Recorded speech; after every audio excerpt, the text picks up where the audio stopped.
So this is post-market me. I went to bed close to midnight last night, woke up probably between 7:30 and 8 o'clock, but still had a very slow start to the day. It's already 11, getting started with this, but that's okay. We have the whole day to get started with all this. So basically last night, Chris and I did a vendor event market, pop-up, whatever you want to call it. And it was the first time that we did a market at this specific event. And honestly, it was not fantastic. I think it was only a 4-hour long event. It was from 5 to 9. And the first 2 hours, I think we made like $50. It really was not good at all. Thankfully, we ended up making more sales and stuff like that throughout the rest of the 2 hours of the event. But it definitely could have gone better. But I wanted to basically take you through a day in the life studio vlog, whatever you want to call it, of what it looks like post-market. What does it look like the very next day after the market? What do we do? And how do we prepare? Because we do have another market a week out from now. So what I want to do right now is the first thing that we're going to be doing is actually counting the money. I still don't know how much we made. Chris thinks that we made at least 500. I really hope that he's correct, but I don't think so.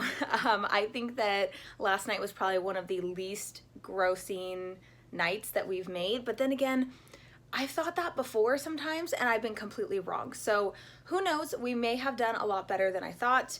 But we won't know until I check my Shopify and also count the cash. So I'm going to take you through with me. We're going to count how much we made and also check Shopify to see how much we made through card sales. We didn't have any Venmo transactions last night, so it was just card and cash sales. This video is sponsored by Inventora, which is my inventory management software that I use for my candle business, and I will share a little bit more about it later on in this video. So instead of a cash register, Chris and I just used this little money pouch. Got it on Amazon. I think it came in a pack of 2, but we just used one of them. And it just holds all of the money together. Now, what we decided to do is actually create 2 separate areas in here. So we have an area where we have our till, and then we also have the area where whenever we get money from customers, we put it in that area. Now, I am still going to be taking everything out all at once and counting everything. But first, what I'm gonna do is actually separate how much we had in till. So this is different every time, and as long as we keep track of how much money we started with, that's really all that matters. So we started with $118 in a till. So I am just going to go through and count how much money is in the till side and then see how much, if there's more money in here or if there's less money in here, then I'll have to figure out, just kind of put aside the 118 to make sure that I'm getting an accurate amount of how much we actually made.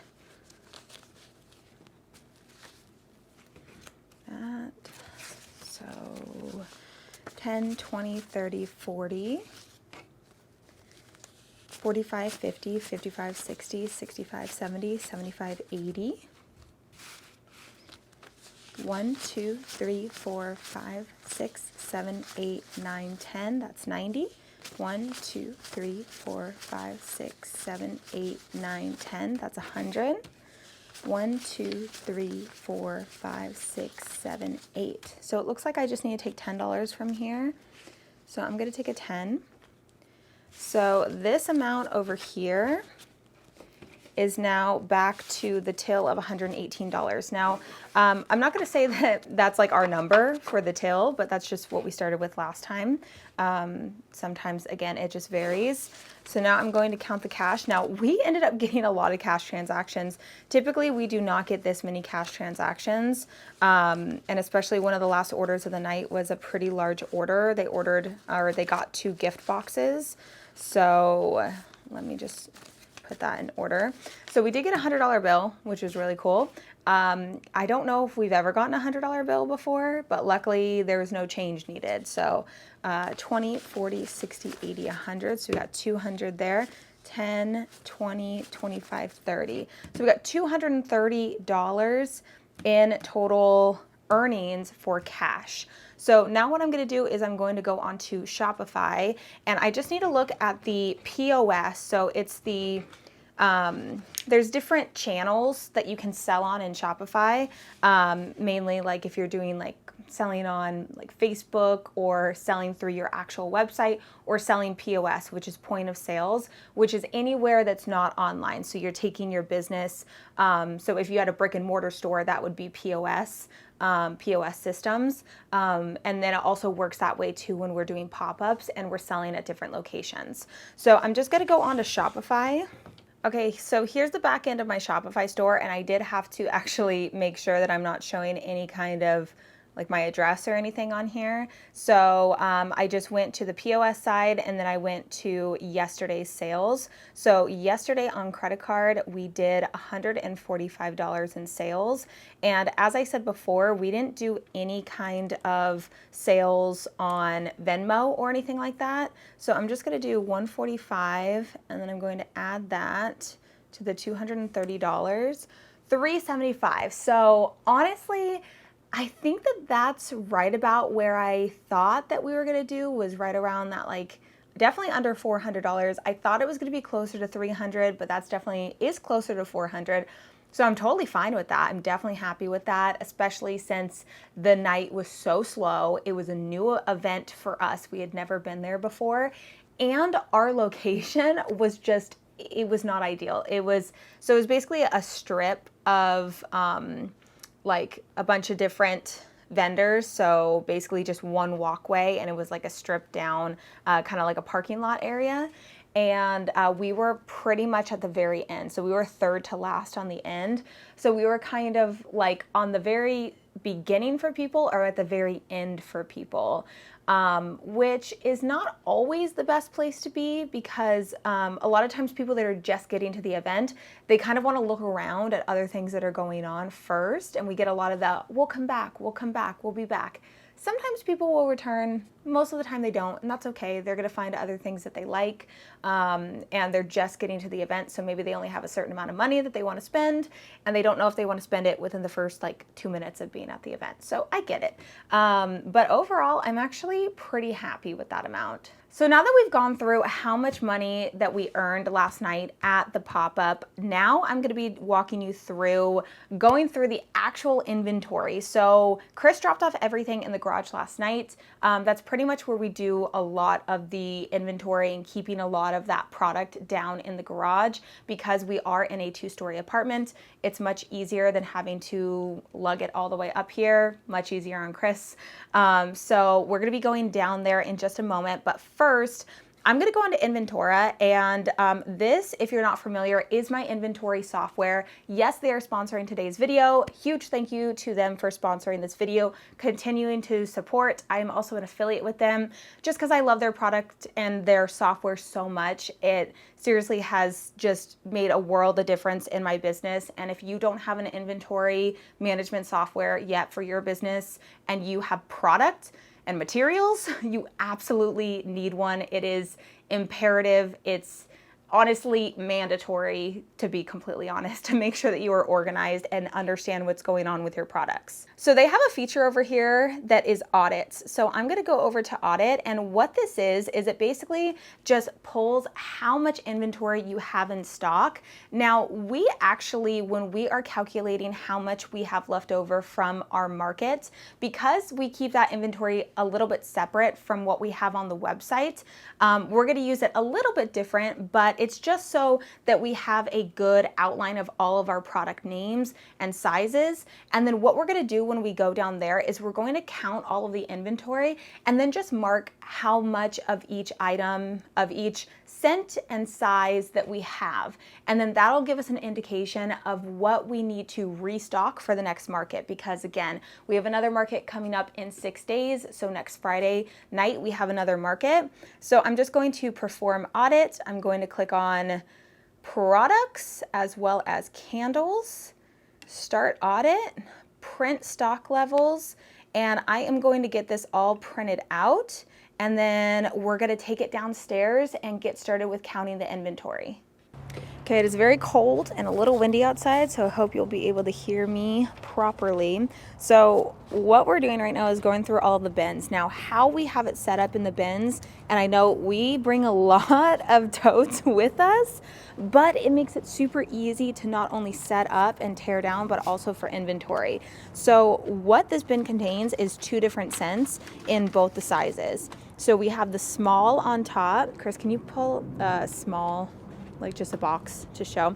So that holds the 10s, and then we also have the boxed up ones for the larger candles as well. So we have it pre-boxed because it protects the candles, and it also looks really nice on our shelving units when we're actually at the markets as well. So it's just really as simple as going through, counting how many we have of the small, how many we have of the large, and then moving on to the next scent over here. So same thing over here, we have all of the small on top pretty much of everything, and a lot of it is pretty much visual of seeing what we have left over, and then again taking that inventory sheet. So this is what the inventory sheets look like. Now I personally go through and I actually highlight all of them because we do have scents that are from different collections that we're not currently looking for at the moment, and it just helps to be able to visually see which scent is which. So we just go through, count all of them, and then add in how many we have currently in all of these. So right down here, actually, it says F.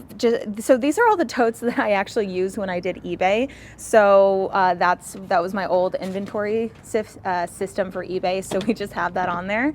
But those are actually wax melts down there. Now wax melts are stored a little bit differently. We're able to actually fit all of the wax melts down there, and we fit them in these little pouches. So they are, I think we fit 8 in there when we bring them in. So these are what these ones look like, and these are basically just to keep them protected, and Chris is able to go through and count. Now if it's up like this, we know that there's 8 on top right there, but if there's any that are a little bit lower down there, we kind of have to go through and make sure that we're counting to see how many is missing from there, and then again just recording it onto the inventory audit sheet. Okay, so now we're back up in our candle studio area, aka our old bedroom. I know I need to actually go through and show you guys a full tour of this area, but this closet actually holds both our fragrance oil as well as our finished candles. So this is the wax melt holder, and then this is all of those bookcases that I've always had at the background of all of my older videos. And then we have fragrance oils as well down there. So what we're doing in here is, because we went through to see what was sold at last night's market, we're gonna go through here and pull from what we have on stock on the website to then replenish the inventory that we're gonna be taking to the next market. So that's what we're gonna be doing right now. So we take 8 of wax melts to every market. So every scent needs to be in a quantity of 8. So he's just going through the list of what we counted downstairs and just seeing which ones need to be replenished to equal 8. And then now same thing for the candles. So we bring 5 of each size in each scent. So every scent, 5 large, 5 small. So he's just going through, and if any of them don't say 5, if they say 3 or 4, he's just gonna pick what the difference is with those scents, put it off to the side. And then what we do from there is we are able to then package them up in those white boxes that you saw downstairs, and then get those situated and ready to go, restocked up in those totes and ready to go for next week's market. So I'm back over here on my computer getting ready to do a production run on Inventora, and Chris and I realized that because we sold so little last night, which was 8 large candles and 3 small candles and 8 wax melts, it was so easy to just pull that from inventory of what we already have on the website, and it doesn't really leave us with too little on the website, and Chris had made a bunch of candles not too long ago, not to mention the candles over here that he's going to be trimming the wicks on and labeling them. So we're actually pretty good on stock right now. So I'm not going to worry about stock on the website or stock for the market, but what I am going to be showing you is setting up a production run for our private label order. So this is a private label order, meaning that this is a customer who is paying for us to create a custom label for them, for their brand that they're going to be selling. And they have specific names and all that kind of stuff, but I'm just going to be putting it in as our scents. That way we know what we have to make. And the nice thing about the production run for Inventora is the fact that you're actually able to go in and put in exactly how many you need, so how many you need to make, the sizes, and it's going to be able to tell you if you have enough product to actually fulfill the order. So I'm going to go up here to new production run. I'm just going to say private label order. And I'm going to do fulfilling an order, so it's not going to affect the product stock levels because I don't want it to replenish or add to the stock that's currently on Inventora and on my website, because it's not going to be sold on there. It is already paid for, and it's just fulfilling an order that's already been paid, and it's going to be shipped out as soon as it's done. So I'm going to go down here to the items that are needing to be made. So they got all smalls. So it is an order of 41 small candles. So this is going to be 6 pieces of that. We're going to be doing Saturday morning cartoons, small of that, 6 of that. We're going to be doing the DJ, small, and again, 6 of that. We're going to be doing Vinyasa Flow, small of that, and again, 6 more. Fresh baked cookies, small, 6 pieces. Summertime, 6. And then the last one is Malibu Coffee Shop, but this one, they only wanted 5 of that one. So it's a total of 41 candles. So I'm going to go ahead and click on save. Now, nothing had popped up when I was creating that. So that tells me that we have all of the materials that are needed to fulfill this order. So this order is over here in this planned area. So this is just what we are planning to make. As soon as we get started, we can move it over to the in progress area. And typically what Chris likes to do is he just makes everything at the same time. So whenever there's an order, there really is no, okay, so he made Mystic Visions, he made the DJ. He's just going to go through and it's just going to be completed and all in one go. But this allows us to really see exactly what supplies we have, what materials we have, if we have enough to fulfill the order. And it's not to where you're having to go through all of your materials, all of your inventory, and seeing, okay, are we going to have enough to fulfill this order? You can see immediately. And this also helps too when you get inquiries for certain orders. So if there's a really large order that somebody is wanting to get and you're like, okay, I don't know if I have enough to fulfill that right now, and you may have to order more fragrance oil in, that could be the difference of a fulfill time of maybe 5 to 7 days. You may need to push it out if you have to add on and order more supplies to fulfill the order. So you're able to do a production run and just be able to see visually, which I'm very visual, so I like to be able to visually see how much we actually will need to fulfill the order. So I'm going to get this started. This is all good to go. I have the purchase order form already printed out, and I will just hang it up over here so Chris knows exactly what is needing to be made. And then he goes through and just gets started with prepping and then pouring the candles and then getting it all together so that we can ship this out, because we like to ship out wholesale and private label orders pretty quickly, or at least as quick as we can. We like to be as fast as possible, because if I was ordering something, and especially when it's not that many candles like that, it's a pretty small order, we try to get it out as soon as possible. And then while I'm already talking about Inventora, if you have never seen this software before, if you don't have it, or if you've been thinking about the fact that you need to get some kind of inventory software, I want to show you a couple other features that I really, really like about Inventora. One they've had for a little while. The other one is very new, so new that we actually don't even utilize it yet, but it's something that I think a lot of different businesses, and especially one of my really good friends who does a lot of made to order type of business with her products, would be very, very helpful for that. So I went ahead and just clicked on one of my products, which is the Coastal Highway 10-ounce candle. So this is the large candle. So going through here, I want to show you that when you are adding in all of the materials that are used for that specific product, what it's doing is it's actually breaking it down by material and therefore giving you a cost of goods on your product. It is the coolest thing ever. It is a built-in cost of goods breakdown per product that you have. So this gives you the cost of goods for your product based on the supplies that you are using and how much of that supplies that you are using. And also down at the bottom, this is something that they just added in. So it's called capacity. So you can either stock levels as products that are already made. So for instance, I have 6 pieces or 6 units of this scent available on my online website. But if I didn't want to have to deal with out of stock levels and potentially losing customers by having items out of stock, you could actually switch it over to stock level plus capacity. So what this is doing is it's actually letting you know how much of the supplies, kind of like production where it tells you how many you can make or if you can make the total amount that you're looking to make.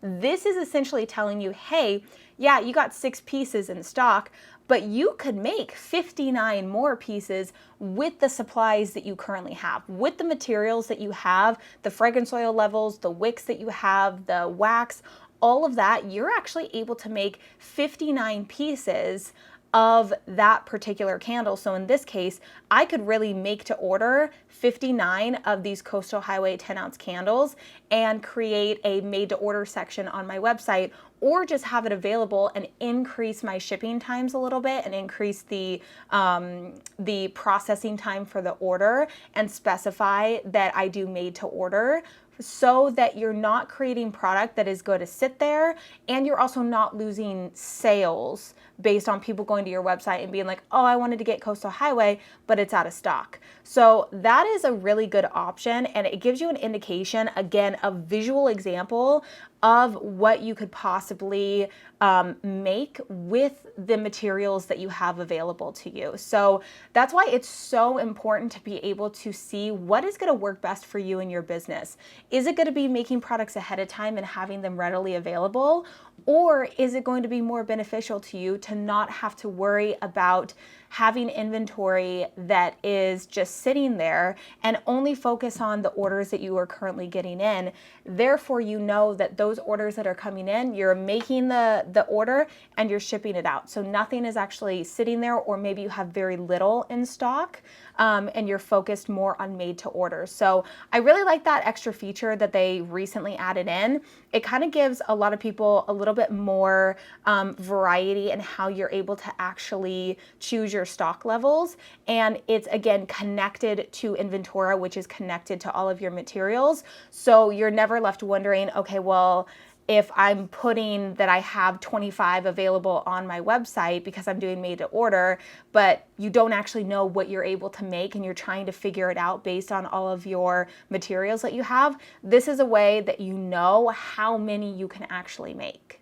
So that is pretty much going to do it for today's vlog, where I showed you what it looks like post-market for us the very next day after we are done with a vendor event, and how we prepare for our future markets as well as other things that we need to take care of. And I also wanted to add in some footage of Chris going through, trimming the wicks and adding some labels to some candles that he had made a couple days prior to this. But I really, really hope you enjoyed today's video. I have gotten many comments specifically on my more recent topics in regards to vendor markets and pop-ups, that more people are interested in them and looking to attend their first one. So any information you guys have been saying is helpful. So I really hope that this video helped you out. If it did, please make sure to give this video a big thumbs up, as well as subscribe to the channel if you haven't already. A huge thank you to Inventora for sponsoring today's video. Please make sure to check them out in the description box below, as well as I will also have a pinned comment as well, where you can sign up if you don't already have an inventory software. Again, highly, highly recommended. It is very, very important to have. But with that, I will see you in my next video.